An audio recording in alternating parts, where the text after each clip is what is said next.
Hello guys, welcome to my channel A Dot Medical Knowledge. Here we are going to discuss the chapter number 14 और इस पर जो अब important topics discuss करेंगे और जल्दी जल्दी ये व्यू देख लेंगे कि ताकि जब हम पेपर से पहले ये वीडियो देखें तो हमें समझ लग जाए। अच्छा, यहाँ पे उन्होंने कहा कि जो क्वेश्चन उठते हैं कि जब भी सफेक्टर रद्द कर रहा होता है स्विंग फेज पे, वो अपनी नी की फ्लेक्शन क्यों करता है, ठीक होगा। और जो डांसर होता है या आइस स्केट स्पिन होता है वो रैपिडली अपने आर्म को अपनी बॉडी के क्लोज ला के क्यों ज़्यादा रैपिडली कर पा रहा है, और जब कैट ज़मीन पर गिरती है तो उनको चोट क्यों नहीं लगती, ठीक होगा। ये सारा डिस्कस करना है, ये आगे जाके मैं आपको इसका आंसर भी बता देती हूँ। पहले हम पढ़ते हैं रेजिस्टेंस ऑफ एंगुलर एक्सेलरेशन।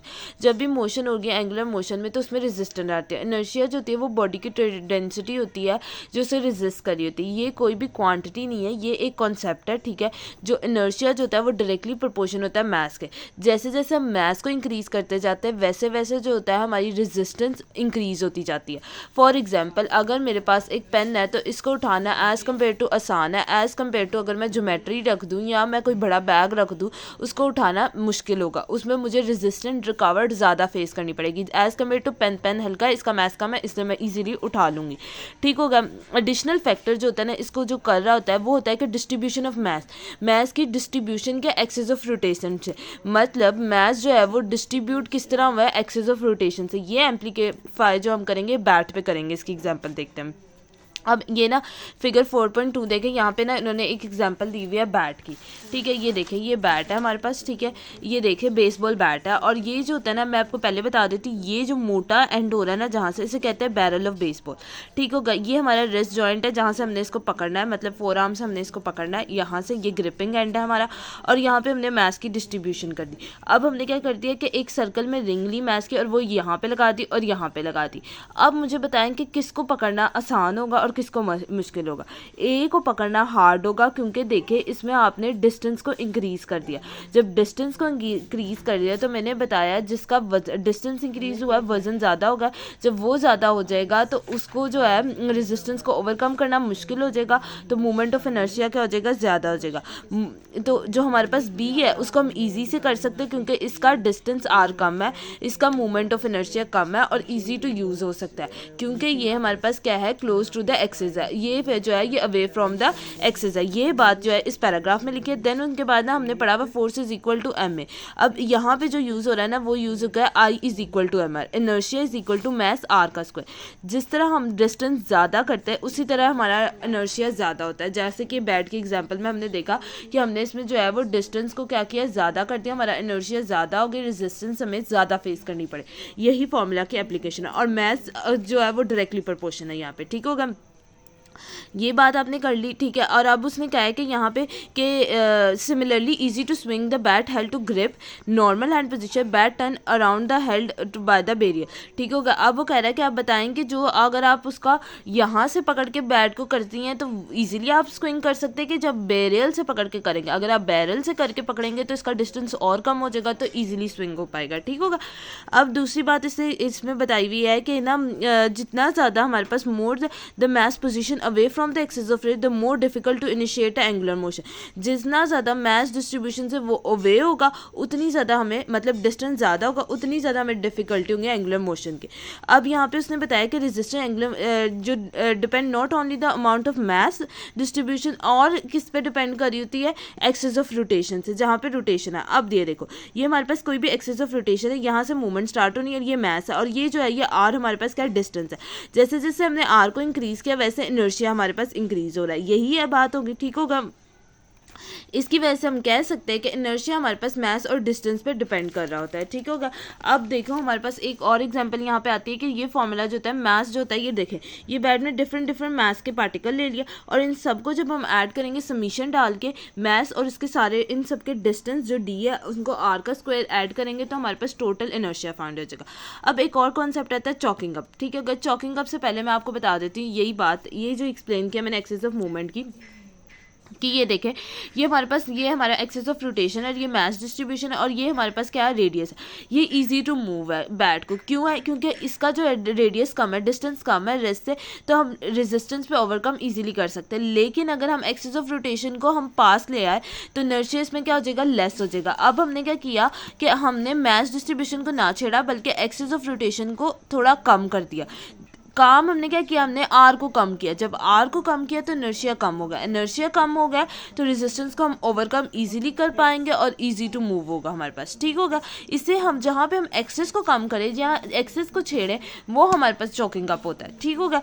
अब यहाँ पे देखो रेस्ट जॉइंट है, ये डिस्टेंस कितना है match distributor, difficult to use है। ये बातें जो हैं ये यहाँ पे लिखी हुई है। चॉकिंग अप कहते हैं, ईज क्या होती है, स्विंग को यूज़ करने की। और जो बेसबॉल में यूज़ होते हैं प्लेयर्स, वो लॉन्गर और heavier than effective handle. Baseball player are often unknowing make use of a concept with the swinging ball. और लॉन्गर जो बेसबॉल प्लेयर होते हैं उनको पता नहीं होता, वो लंबे बैट ऊपर से यूज़ करते हैं और ऊपर से हैवी करते हैं। और अभी हमने पढ़ा है कि जितने लंबे होंगे उतनी मैच डिस्ट्रीब्यूशन ज़्यादा होगी, आर ज़्यादा होगा, तो उतना ही डिफिकल्ट होगा उसको यूज़ करना। अब ये ह्यूमन बॉडी पे हम मैच डिस्ट्रीब्यूशन को अप्लाई करते हैं, एक्सिस ऑफ रोटेशन। अच्छा, ये हमारे पास जो होता है ना, ये एक्सिस ऑफ रोटेशन होता है। ये हमारे जो फीट है ना, ये हमारे पास क्या आता है, हमारे पास मैच डिस्ट्रीब्यूशन आ रहा होता है। और हिप से लेके इधर तक का डिस्टेंस जो हो रहा होता है वो आर हो रहा होता है, हमारे पास आर आ रहा होता है, ठीक होगा। अब जब हम ड्यूरिंग गेट कर रहे होते हैं, डिस्ट्रीब्यूशन और लेग मैच कर रहे होते हैं, तो ये हमारे पास जो हमारे पास axis of rotation hip joint आ गया और मैच डिस्ट्रीब्यूशन हमारे फीट आ गया, ठीक होगा। अब जो स्प्रिंटर होता है, जो पहला सवाल है उसका आंसर मिल गया कि वो जो होता है स्विंग फ्लेक्शन ऑफ नी क्यों कर रहे होते हैं। जब वो फ्लेक्शन अपनी नी कर रहे होते हैं तो वो एक्चुअली अपना क्या कर रहे होते हैं, आर को कम कर रहे होते हैं। अब यहाँ पे देखिए ये स्टैंडिंग एनाटॉमिकल पोजीशन में करा है, इसका आर ज़्यादा। फॉर एग्जांपल अगर जो पीछे मैंने कॉन्सेप्ट भी आपको दिया हुआ है, अगर वो इस फेज में चला जाए जिसमें वो क्या करे, अपने एक्सेस ऐसे अपनी एक टांग को नी को फ्लेक्स कर दे, तो वो अपना आर कम करे मैच डिस्ट्रीब्यूशन से, जिसकी वजह से वो जब फ्लेक्स कर लेगा तो उसका रिड्यूस हो जाएगा डिस्टेंस, एक्सिस ऑफ रोटेशन उसने अपना कम कर लिया, ठीक हो गया। और जिसकी वजह से वो क्या होगा, इजीली रन कर पाएगा ज़्यादा देर तक। एंथ्रोपोमेट्रिक कैरेक्टरिस्टिक्स की भी यही एडवांटेज होती है हमारे पास, ठीक होगा। फिर उसके बाद कहता है कि वॉकिंग में जो होता है वो angular acceleration of a leg is required, flexion of knee during a swing phase remain relatively small and leg movement of inertia with respect of hip is very larger. Walking phase में भी हम इसी तरह कर रहे होते हैं कि अपनी नी को फ्लेक्स कर देते हैं ताकि स्विंग फेज में हम अपनी जो है वो स्मॉल कर लें और मूवमेंट ऑफ इनर्शिया को स्मॉल कर लें, लेकिन जो हिप है वो उसको तो हम नहीं कर सकते ना। मॉडर्न डे में गोल्फ आयरन यूज़ हो रही थी, यहाँ पे एक आयरन यूज़ होती है जिसे कहते हैं हेड बॉटम वेट और प्रीमेटिव वेट कर रहे थे, हील एंड टो वेट आ रहा होता है। जो सबसे अच्छा होता है यहाँ पे यूज़ करना वो होता है हेड बॉटम वेट, जो होता है ये हार्ड होता है यूज़ करना।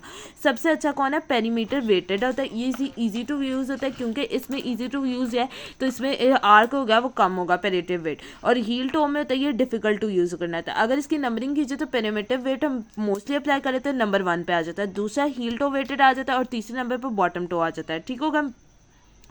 इसके साथ जो अगर हम करें तो ये अमाउंट ऑफ मास पे डिपेंड कर रहा है, इनर्शिया हमारा डिस्ट्रीब्यूशन ऑफ मास पे कर रहा है।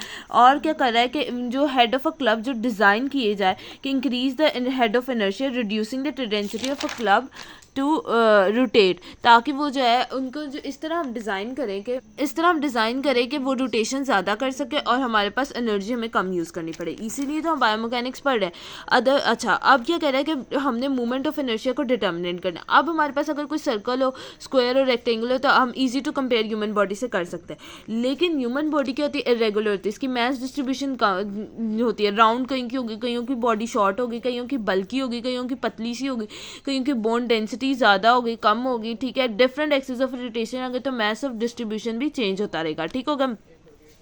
अब ये देख ले कि effect of bone muscle and fat have different density and distribution dissimilarity in individual, complication effect calculate the human body पे कैलकुलेट करना मुश्किल होता है, ठीक होगा।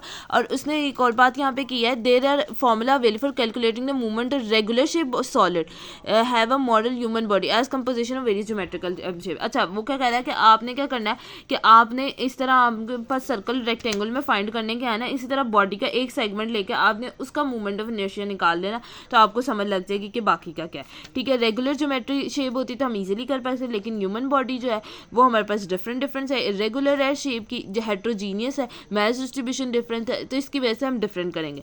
देन उसके बाद movement of inertia human body का और उसके सेगमेंट का फाइंड करना है, ठीक होगा। तो इसके लिए हम ये फॉर्मूला वो जो हम पीछे पढ़ के आए, I is equal to M K, हमने पढ़ा पीछे I is equal to M R का स्क्वायर। आर क्या था, हमारे पास डिस्टेंस था, ठीक है, जो भी हमारे एक्सिस ऑफ रोटेशन से आ रहा था। इसी तरह के जो है, के और आर में फ़र्क है, ये भी डिस्टेंस है, लेकिन ये कंसर्न है without altering the inertial characteristic, rotating body पे कोई इफेक्ट नहीं ला रहा।